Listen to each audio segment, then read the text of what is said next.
નમસ્કાર, જય ભોળાનાથ મિત્રો, હું છું તમારો દોસ્ત કેવલ જોશી।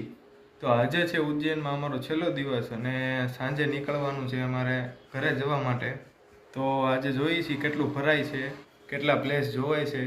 તો અત્યારે નાહી ધોઈ લીધા છે, નાસ્તો પાણી થઈ ગયો છે, જઈએ છીએ મહાકાલ લોક।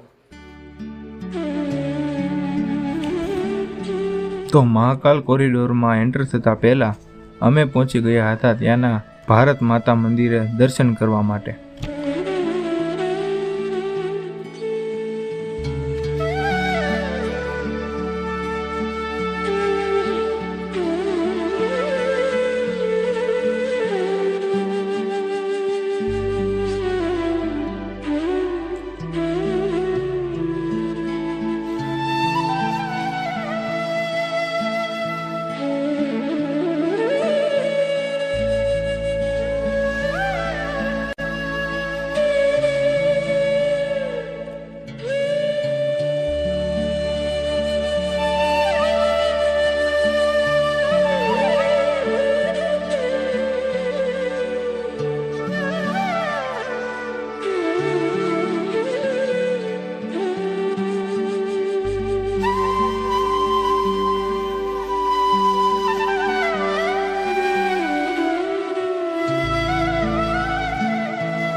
તો ભારત માતા મંદિરે દર્શન કરીને અમે નિહાળી હતી મહાકાલ લોકની વિવિધ આકર્ષક કલાકૃતિ તથા મૂર્તિઓને, જે કંઈક ને કંઈક કથા કે ઇતિહાસ સાથે જોડાયેલી છે।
તો મહાકાલ લોક નિહાળ્યા બાદ અમે ફરીથી કર્યા હતા મહાકાલેશ્વર મહાદેવના દર્શન।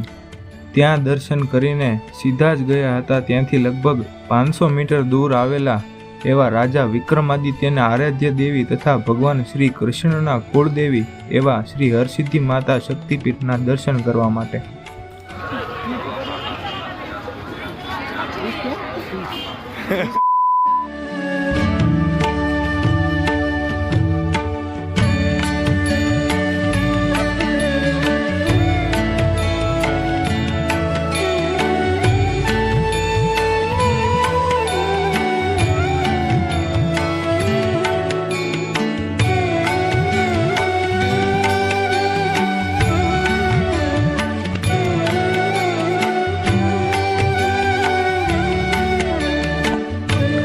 અહીંયા માતા હરસિદ્ધિ કાલિકા માના રૂપમાં વિરાજમાન છે અને એવું કહેવાય છે કે આ જગ્યા ઉપર સતી માની કોણી પડી હતી, એટલે આ જગ્યા શક્તિપીઠોમાંની એક છે।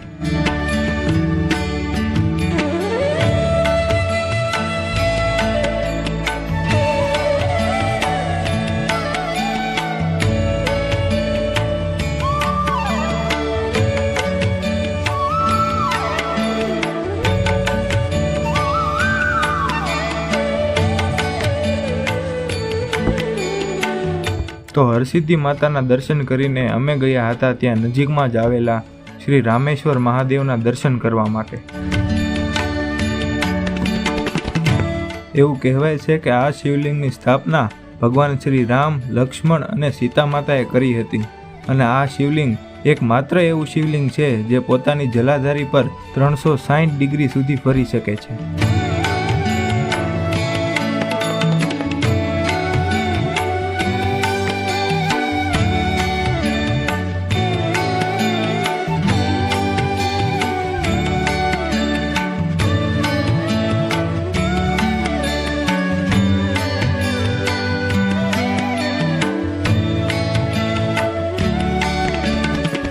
તો રામેશ્વર મહાદેવના દર્શન કરીને અમે ગયા હતા માતા શિપ્રા નદીના કિનારે રામઘાટ પર.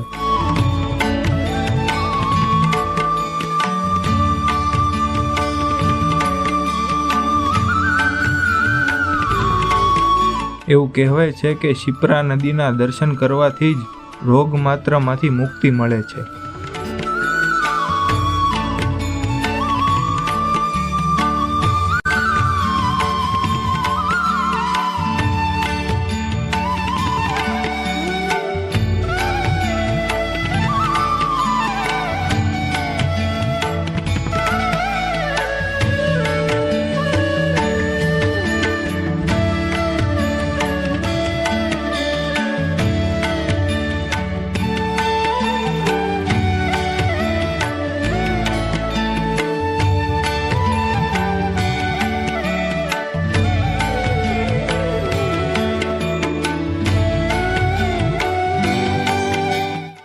માટે ખાલી એટલું જ છે. ફરી મળીશું નવી જર્ની સાથે, નવી જગ્યા સાથે.